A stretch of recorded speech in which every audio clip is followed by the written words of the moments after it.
제자들을 옥에 가두어 드리지 않았습니까? 근데 이제 그런 제자들에게 천사가 찾아가서 옥문을 열어 그들을 꺼내 주었습니다. 그리고는 이제 천사가 그 제자들에게 너희는 성전으로 가서 담대하게 복음을 선포하라, 이런 명령을 내렸습니다.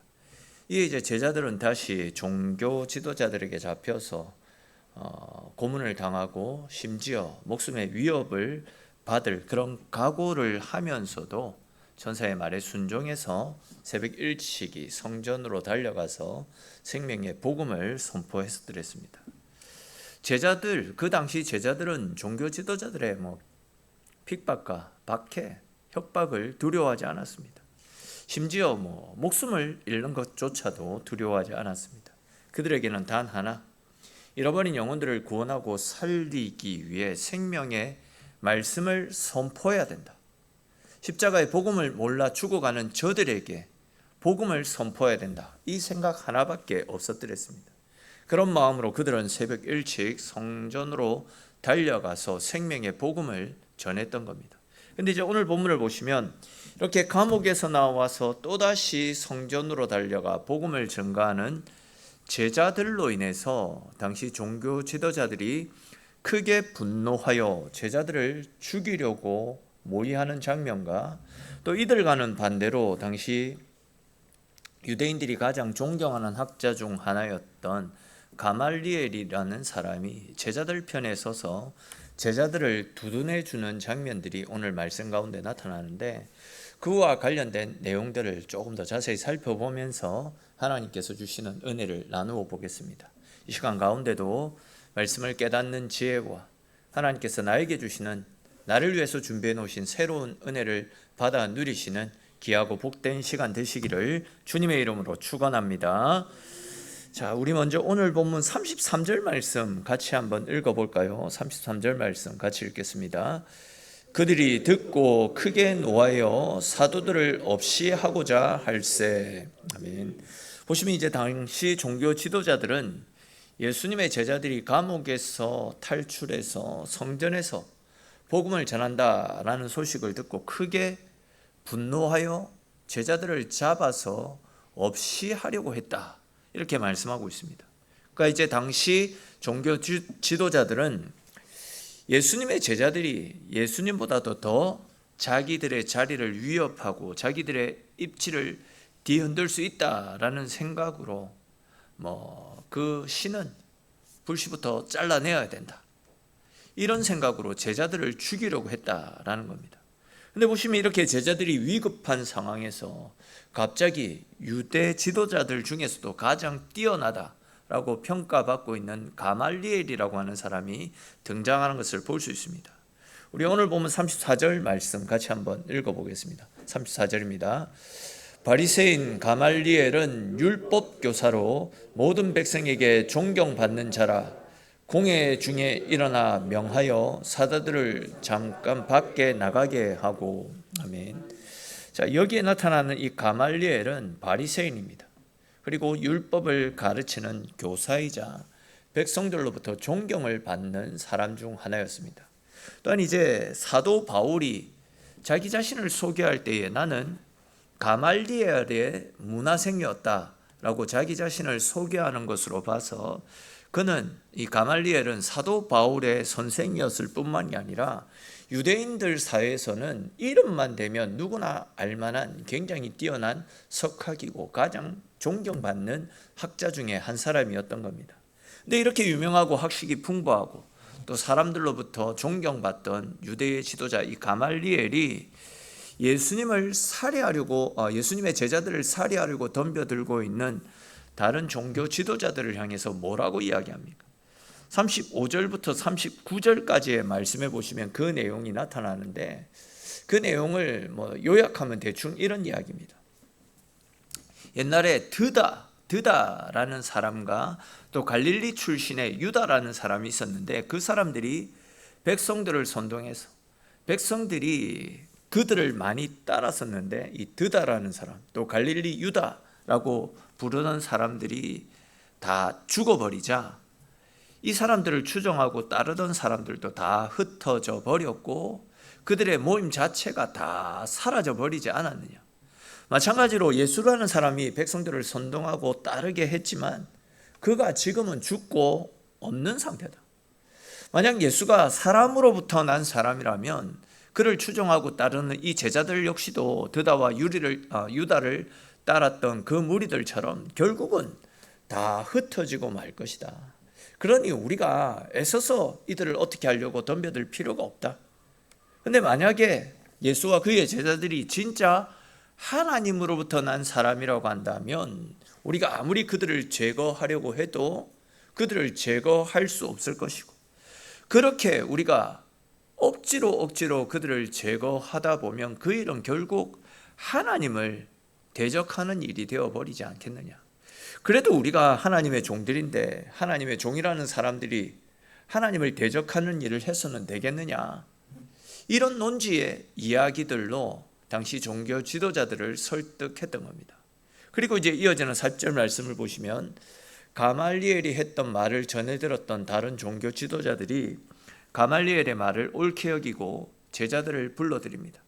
그리고는 그 제자들에게 채찍질을 한 다음에 다시금 예수의 이름을 말하지 말라라고 엄하게 명령을 내리고는 제자들을 풀어주는 장면을 볼 수 있습니다.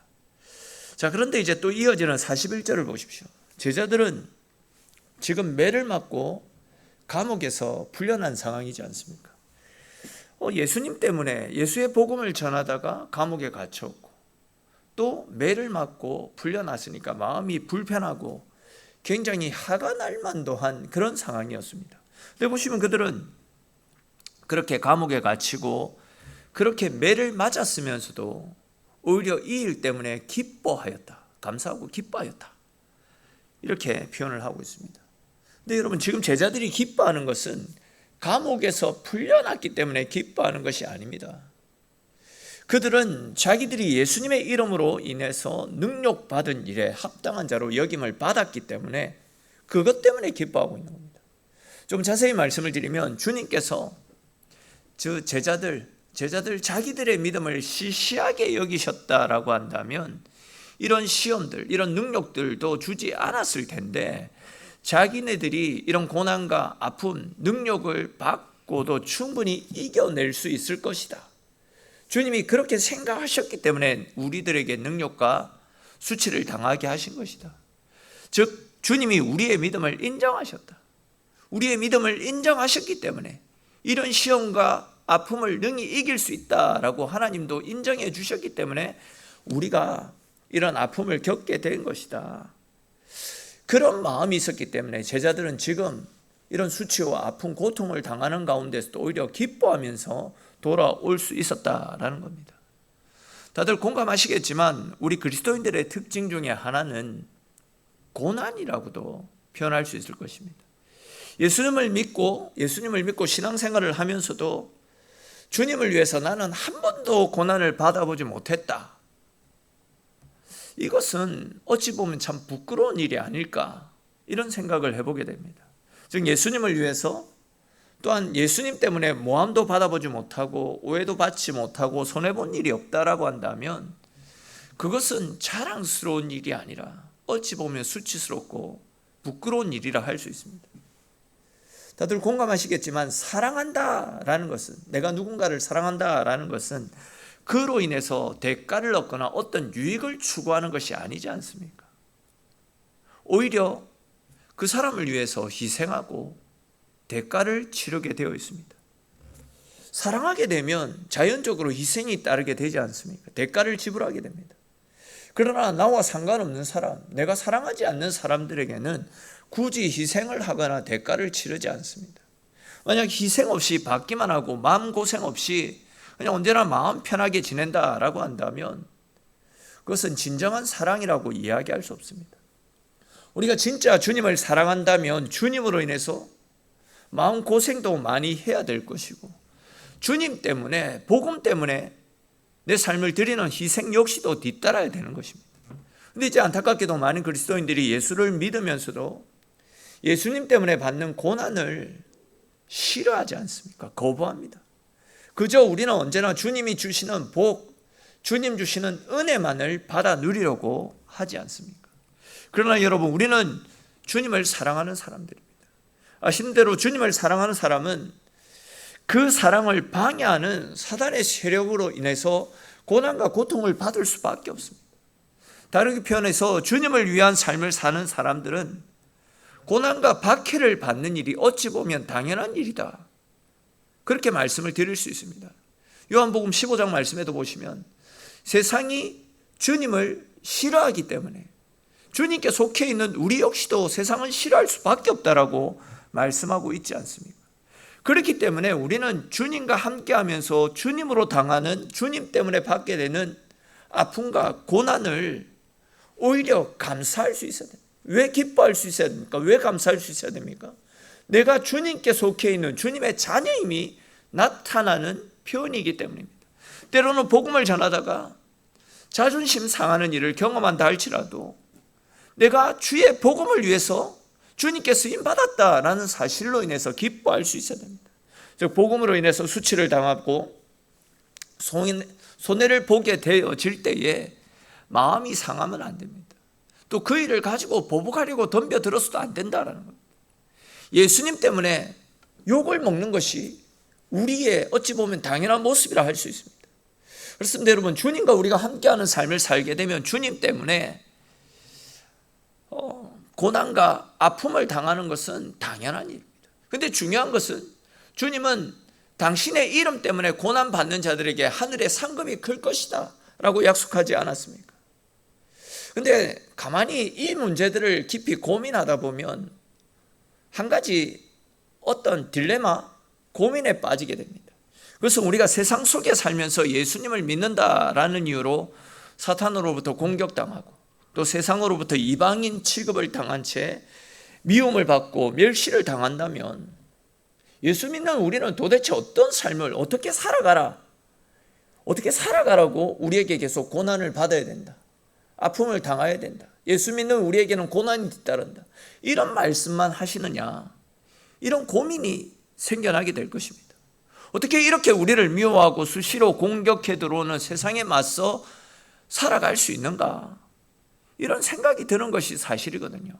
그런데 요한복음 15장 말씀에 보시면 예수님은 이렇게 세상 속에 놓여서 사단의 유혹과 공격을 받으며 살아가는 우리들을 향하여서 그렇기 때문에 너희는 성령 하나님을 의지하라 라고 말씀을 하셨습니다.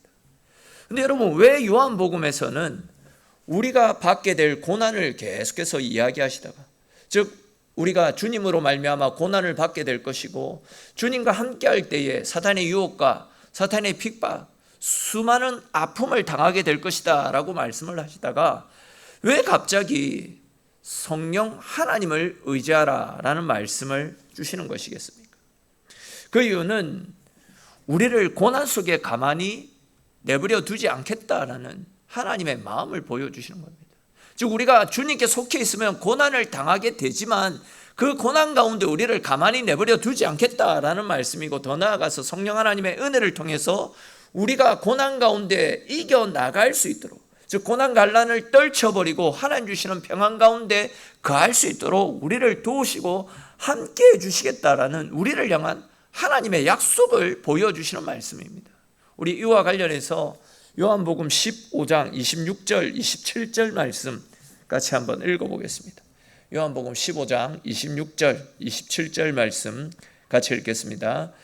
내가 아버지께로부터 너희에게 보낼 보혜사 곧 아버지께로부터 나오시는 진리의 성령이 오실 때에 그가 나를 증언하실 것이요 너희도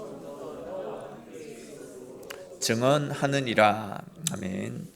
잘 아시는 것처럼 제자들은 훗날 예수님이 십자가에서 죽으시자 자기들도 예수님처럼 고난을 받고 세상에서 버림받게 될까 봐 그것이 두려워서 예수님을 버려두고 떠나가지 않았습니까?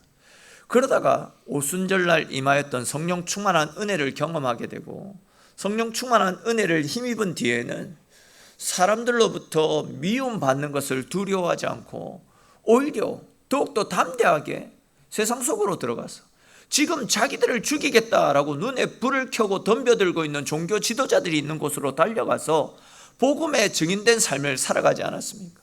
즉 겁쟁이에다가 어부 출신의 무식했던 제자들이 성령 충만한 은혜를 받아 누리고 나니까 자신들을 죽이겠다라고 하는 종교 지도자들 앞에서도 조금 더 기죽지 않습니다. 오히려 그들 앞에서도 생명의 복음, 십자가의 복음을 담대하게 선포하는 것을 볼 수 있습니다. 성령 충만한 은혜를 받고 나니까 자신의 목숨도 아까워지 않는 능력의 사람으로 변화되어지지 않았습니까? 뿐만 아니라 가는 곳곳에서 병든 사람을 치료하고 심지어 죽은 자들까지도 되살리는 표적과 능력을 통해서 예수님의 증인된 삶을 살아가지 않았습니까? 그렇습니다, 여러분. 제자들은 성령 하나님의 은혜를 힘입고 세상의 미움과 박해를 이겨나갈 수 있었습니다.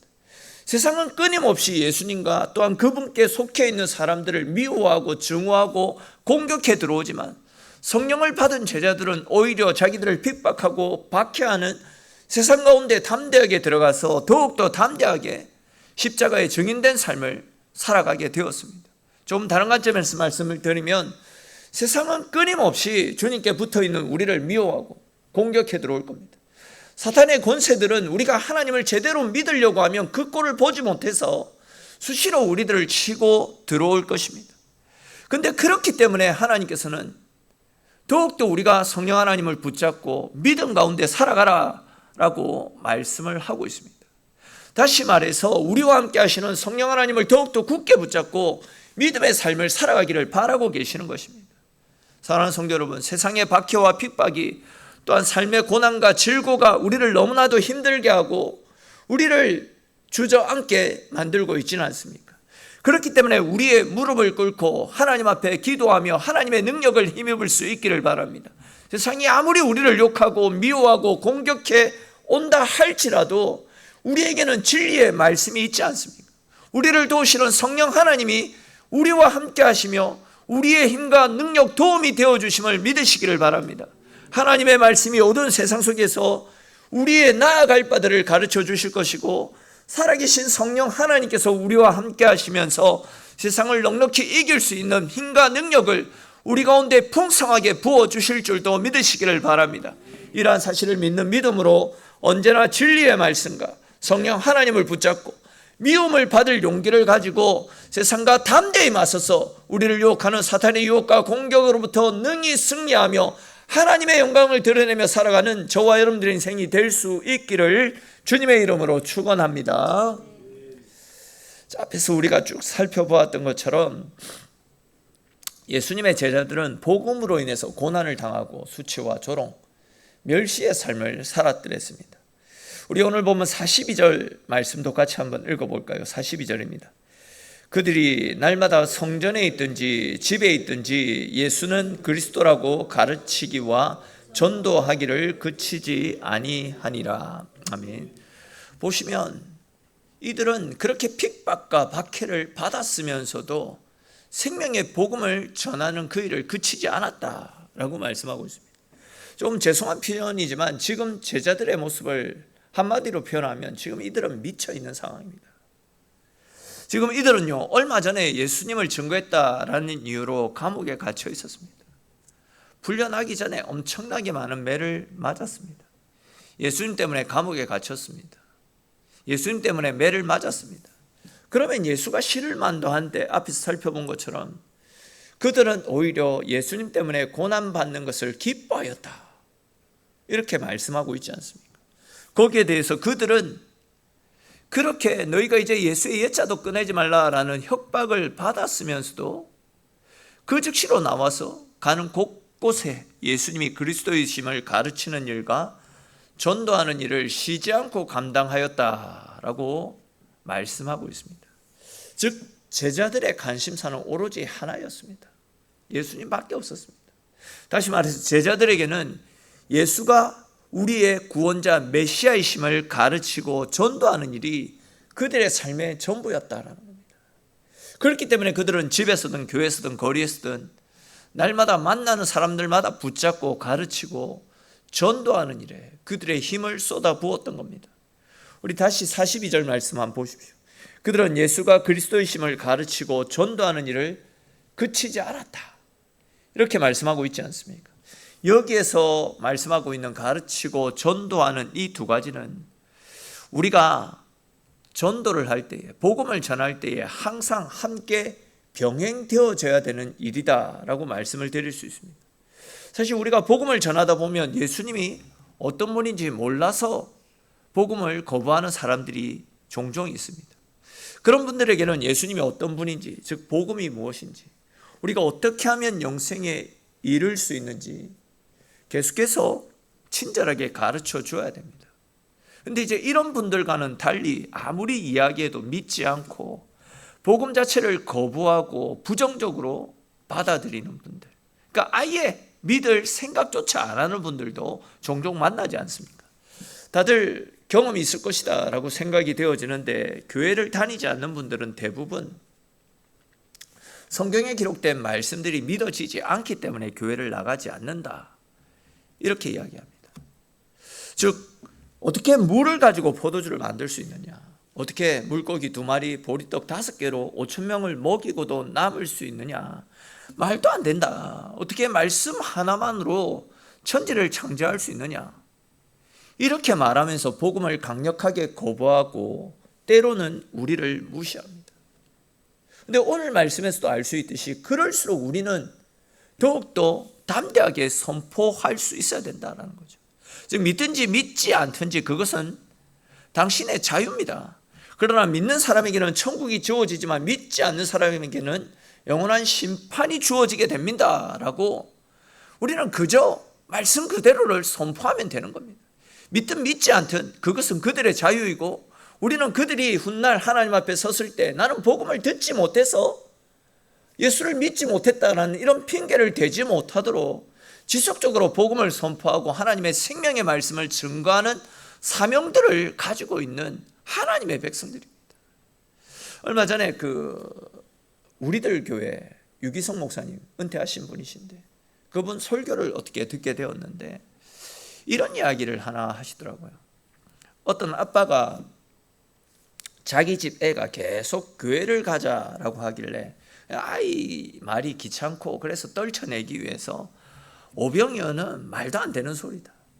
죽은 사람이 살아나는 것도 말도 안 된다. 성경에 기록되어져 있는 어떤 말씀들을 가지고 계속 아이를 공격하면서 교회에 나가지 않겠다라고 이야기했다라 합니다. 그렇죠. 이제 그 아이가 아빠를 향해서 그런 거는 나도 잘 모르겠는데 아무튼 교회 안 다니고 예수님 안 믿으면 지옥 간단다. 나는 천국에 가 있는데 아빠는 지옥 가면 안 되잖아. 그러니까 우리 다 같이 교회 가자. 이렇게 이야기를 했다라고 합니다. 그런데도 불구하고 그의 아빠가 계속해서 예수 없다, 천국 지옥 없다, 나는 절대 교회 안 간다, 이런 말들로 아이에게 철벽을 치고 아이의 청을 거절했다라고 합니다. 근데 이제 그날 밤부터 그 아이의 아빠가 밤에 잠자리에 누우면 계속해서 아이가 했던 말이 떠오르더라고 합니다. 천에 하나 만에 하나 진짜 천국과 지옥이 있으면 어떻게 하지? 그 생각이 들어가지고 잠을 잘 자지 못하다가 결국 아이와 함께 교회를 나가게 되었고, 그렇게 믿기 시작한 분이 지금은 교회 중직자가 되어서 열심히 신앙생활을 하고 있다라는 그런 내용의 설교 말씀을 들었더랬습니다. 그렇습니다. 여러분, 어떨 때는 가르치고 전하기도 해야 되지만 그 가르침이 통하지 않을 때는 듣든지 듣지 않든지 우리는 그저 생명의 진리의 말씀을 선포할 수 있어야 됩니다.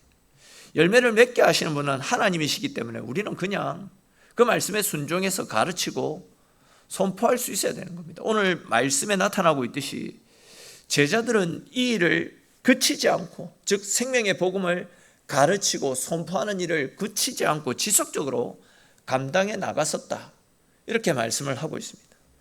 저는 예수님의 은혜로 말미암아 구원받은 우리들의 삶이 이런 삶이 되어져야 된다, 이런 확신을 가지고 있습니다. 즉 우리는 예수님의 사랑을 받은 사람들답게 날마다 내가 받은 사랑을 전하고 가르쳐야 되고, 때로는 선포하는 일을 그치지 않고 지속적으로 감당해 나갈 수 있어야 됩니다. 제자들을 보십시오. 그들은 성전에 있든지 집에 있든지 복음을 전하는 삶을 살았습니다. 어디에 있든지 만나는 사람들에게 생명의 복음을 선포했던 겁니다. 그것처럼 우리 역시도 어디에 있든지 어떤 상황이든지 복음을 선포하고 복음을 전하는 삶을 살 수 있어야 됩니다. 계속 말씀을 드렸던 것지만 은혜는 밖으로 흘려보낼 수 있어야 됩니다. 교회 안에서만 그 은혜가 머물러 있어서는 안 됩니다. 생명의 말씀이, 복음의 말씀이 교회에서 나와서 세상 가운데로 흘러나가게 될 때에 그 말씀을 통해서 생명의 은혜를 통하여서 주변 사람들이 살아나고 생명이 되살아나는 하나님의 복음의 역사가 일어나게 되는 겁니다. 여러분, 우리가 받은 이 복음은, 다시 말해서 우리를 사랑하시는 주님의 사랑 이야기는 설교 시간, 교회 안에서만 거론되어진 채 교회당 안에서만 머물러 있기에는 너무나도 귀하고 너무나도 가치 있고 너무나도 소중한 것 아니겠습니까? 이 귀한 생명의 복음을 세상 속에 가르치고 선포하는 일들을 위해서 저와 여러분들 모두를 증인으로 불러주셨다라는 사실을 믿으시기를 축원합니다. 특별히 우리가 이제 곧 추석 명절을 맞아서 많은 친지, 이웃들, 또 가족들을 만나게 될 것입니다. 그분들에게 우리를 사랑하셔서 우리를 위해서 십자가의 대속 제물이 되어주신 우리 주님의 은혜와 사랑을 담대하게 선포하시기를 바랍니다. 세상과는 다른 우리의 거룩하고 구별된 모습을 보고 우리의 가족들, 우리의 친지들이 하나님의 사랑을 발견하고 복음에 대한 마음문이 열리고 주님 앞으로 나오는 새로운 계기가 될 수 있도록 우리의 삶을 통해서 십자가의 사랑과 복음의 은혜를 드러내고 알리는 삶을 살아갈 수 있기를 바랍니다. 여러분, 어쩌면 그분들의 영혼이 우리의 손에 달려있다, 이렇게 표현을 해도 틀린 말이 아니지 않습니까? 이번 추석 명절 동안 우리의 착한 행실과 구별된 모습으로 믿지 않는 그분들에게 본을 보이고 그분들을 주님 앞으로 인도하는 밑거름들을 다져갈 수 있는 진짜 특별한 명절을 보낼 수 있었으면 좋겠습니다. 즉, 우리 교회에 속한 모든 성도님들이 이번 명절에 예수님을 가르치고 예수님을 선포하는 명절을 보낼 수 있기를 축원합니다. 그래서 에스겔서 47장에 기록된 말씀처럼, 즉 은혜의 강물이 성전 문지방을 타고 밖으로 흘러나가 생명을 살리고 구원하는 기적의 역사를 일으켰듯이 이번 명절 우리가 전하는 생명의 말씀과 십자가의 복음을 통해서 죽어가고 있는 영혼들을 살리고 우리 가정을 살리고 구원하는 복음의 역사들이 더하여지는 은혜로운 명절이 되기를 축원합니다. 이렇게 우리가 복음을 부끄러워하지 않고 온전히 말씀 앞에 순종하며 주께 받은 생명의 복음을 드러내고 가르치고 알릴 때에 우리가 소원하는 사도행전 29장이 새롭게 써내려져가는 하나님의 역사들이 우리의 삶을 통해서 새롭게 일어나게 될 줄도 믿으시기를 바랍니다. 우리 교회와 우리 모든 성도님들이 복음을 부끄러워하지 아니하고 담대하게 복음을 전하는 증인이 되어서 이웃과 친지들을 살리고 가정과 교회를 살리는 복음의 증인이 될 수 있기를 주님의 이름으로 축원합니다. 그래서 증인된 우리 모두를 통해서 지금보다도 더욱더 아름답고 건강하고 주님께서 기뻐하시는 우리 엘림교회를 세워가게 되기를 주님의 이름으로 간절히 축원합니다. 잠시 기도드리겠습니다. 하나님 아버지, 복음이 증거되어지고 성령의 역사가 일어나자 사탄도 가만히 있지 않고 믿음의 성도들과 교회를 공격해 들어왔습니다.